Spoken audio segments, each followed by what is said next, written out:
Hello, wonderful people of the internet. It is the boss for another video today. Today, guys, is the very first episode of my new series on the channel, or the second new series after Super Science. Let's talk CW. Now, a lot of you guys will probably know all about the CW shows, Flash, Legends, Arrow, Supergirl, all of that stuff. I gotta be honest, though, I'm a big fan of all of them, as if you couldn't tell from past videos where, I've kind of expressed that I like the Flash. Either way, though, in this series, guys, we'll be talking anything and everything about any of the CW shows. Theories, discussions, my thoughts on certain things going on, as well as potentially news. So basically, that's what this whole second series is going to be based on. I also thought it was noteworthy that if you guys didn't think I knew anything about the Flash TV show, or I wasn't aware of anything, this is one of my favorite pops that I own. Mostly because it's from one of my favorite TV shows of all time.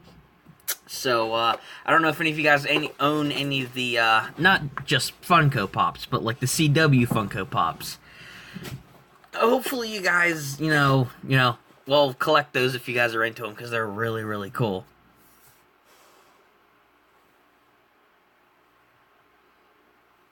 Why do I get the feeling I just got dissed by the audience? Anyway, so let's get into today's video, guys. What I wanted to discuss with you guys today was the Flash Season 3. Yes, that season. Now, I know there's been a lot of controversy over it. I watch a couple of YouTubers who talk about the CW as well as superheroes in general. They've already expressed their thoughts on it. I have a lot of agreements with the series, and I got a lot of disagreements with the series. Or season, I should say.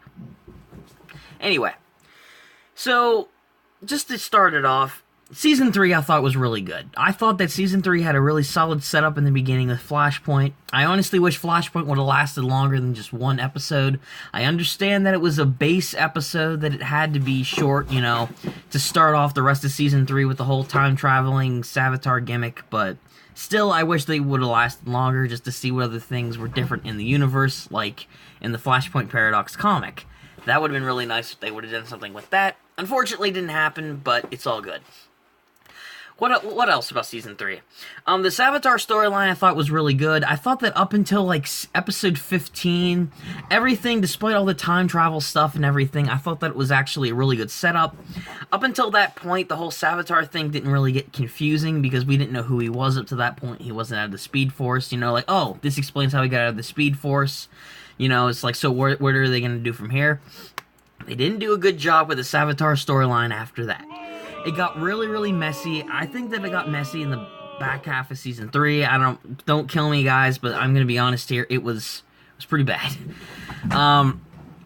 As far as that goes, I don't know, honestly. Like, I really, really wish that Savitar had been different. Honestly, like, Barry being Savitar, it was a good twist. I gotta be honest. I mean, I didn't see it coming in the last half of Season 3, and I admit I fanboyed a little bit when I saw the episode itself. But, I thought it was just a really good aspect to put into the season. Unfortunately, you can't put aspects into the season if you don't do it right. That was just a really good aspect into the whole show series. Now, if I'm gonna be brutally honest, though, I didn't think that it was honestly terrible. But they didn't handle it well. There was too much time travel aspect into it that didn't get explained. They didn't explain how Barry got the well, technically that's right. Technically it is Barry who found the Philosopher's Stone, but we'll go with Savitar, whatever. They didn't explain how he got the Philosopher's Stone. They didn't explain where he got the suit of armor from. And I know, people don't say Speed Force, because maybe you could get away with that with the Philosopher's Stone. That still doesn't explain where he got it from, and that's the same thing with the suit of armor. They can't explain any of that. They also can't explain a lot of the whole time travel aspects with the whole Savitar thing, like, oh, he went back in time. I know it's like an endless loop and paradox, like Savitar's origins, Barry's time remnant, and, he has no real beginning, he has no real end until he died. Spoiler alert for those of you who hadn't watched Season 3, he dies in the end. Whoop-de-doo. I mean, honestly, it just got real messy in the back half of Season 3 is what I'm trying to say. All these different things they didn't explain, and they'll probably never get explained, to be honest. But, it's whatever. I don't know how to feel about the last episode of Season 3, if I'm honest.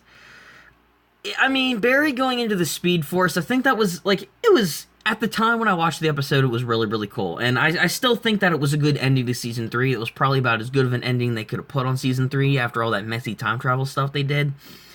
And a lot of things didn't get explained anyway. But to be honest, I think that it was a little bit, what's the word I'm looking for here? Overreactive or something like that. I think that that's a good way to put it. I mean, like, everyone knows that even though Barry sacrificed himself to put himself in the Speed Force to, you know, stabilize the prison, I gotta be honest, everyone knows that he's coming back in Season 4. I mean, let's be honest, Grant Gustin, he's like pretty much the star of The Flash. The Flash himself is the show for the most part. I mean, yeah, there's plenty of other characters, but he's the main person involved. So we know he's gonna come back. It's not like he's gonna be trapped in there for all eternity.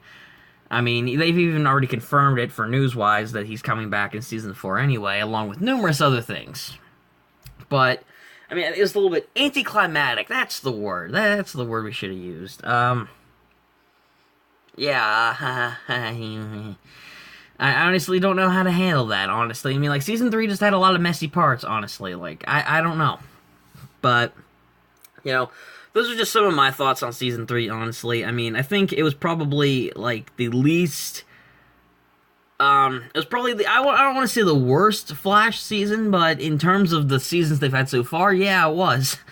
The best season was probably Season 2, if I'm honest. Season 1 was pretty good, too, but Season 2, I would say, that was better constructed and it had a better plotline set up for Zoom.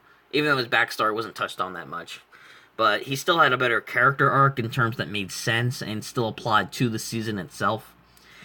So I don't know, let me know what you guys think in the comment section below of all this. I'm not saying I hate The Flash Season 3, but if I had to be honest, it's my least favorite Flash season.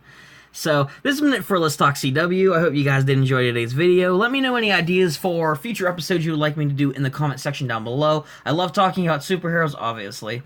And I love talking about the CW shows as well. So anything from any of the shows, even Supergirl, you would want me to talk about, just let me know in the comment section down below. Anyway, thank you guys so much for watching, and until next time, I'll catch you guys later. Peace out.